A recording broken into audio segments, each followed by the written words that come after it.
ഓം സദാശിവസമാരംഭാം ശങ്കരാചാര്യമധ്യമാം അസ്മദാചാര്യപര്യന്താം വന്ദേ ഗുരുപരമ്പരാം.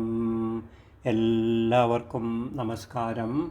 ഓം ഭദ്രം കർണേഭി ശൃണുയാമദേവാ ഭദ്രം പശ്യേമാക്ഷഭി യജത്രാ സ്ഥിരൈരംഗൈ തുഷ്ടുവാംസസ്തനൂഭി വ്യശേമ ദേവഹിതം യദായു ഭദ്രം no അപിവാതയമനഃ.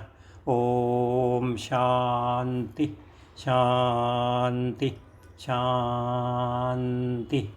Mandukya ഉപനിഷത്തിലെ 8ാമത്തെ മന്ത്രം സോയമാത്മാധ്യക്ഷരമോങ്കാരോധിമാത്രം പാദമാത്ര മാത്രാശ്ച പാദ അകാര ഉകാരോ മകാര ഇതി.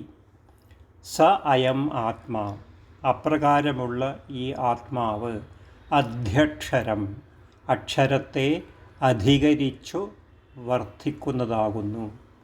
ഓങ്കാരം, ആ ഓങ്കാരം അധിമാത്രം, മാത്രയെ അധികരിച്ച് വർത്തിക്കുന്നു. പാദാ, പാദങ്ങൾ, ആത്മാവിൻ്റെ പാദങ്ങൾ, മാത്രകളാകുന്നു. ഓങ്കാരത്തിൻ്റെ മാത്രകളാകുന്നു ആത്മാവിൻ്റെ പാദങ്ങൾ. അകാര ഉകാര മകാര ഇതി. അകാരം ഉകാരം മകാരം എന്നുള്ള മാത്രങ്ങൾ പാദങ്ങളുമാകുന്നു.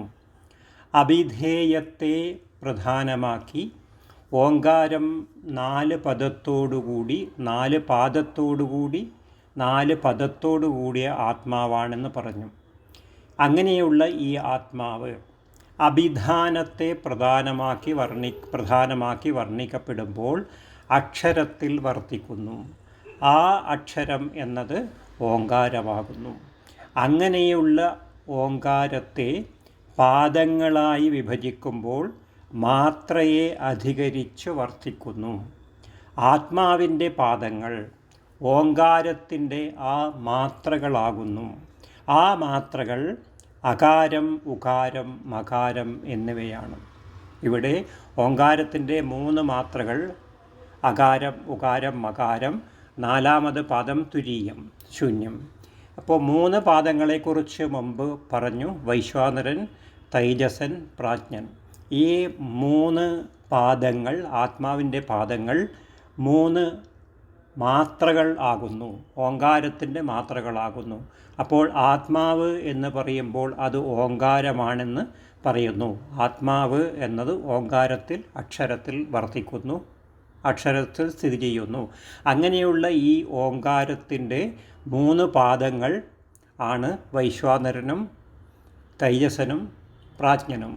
ആ വൈശ്വാനരനും തൈജസനും പ്രാജ്ഞനും അകാരം ഉകാരം മകാരം എന്ന മാത്രകളെ പ്രതിനിധാനം ചെയ്യുന്നു എന്നാണ് ഇവിടെ പറയുന്നത്. അപ്പോൾ ഓങ്കാരത്തിൻ്റെ മാത്രകൾ, ഓങ്കാരത്തിൻ്റെ പാദങ്ങൾ, ഇത് രണ്ടും ഒന്നാണ്. ആത്മാവിൻ്റെ പാദങ്ങൾ, ഓങ്കാരത്തിൻ്റെ മാത്രകൾ.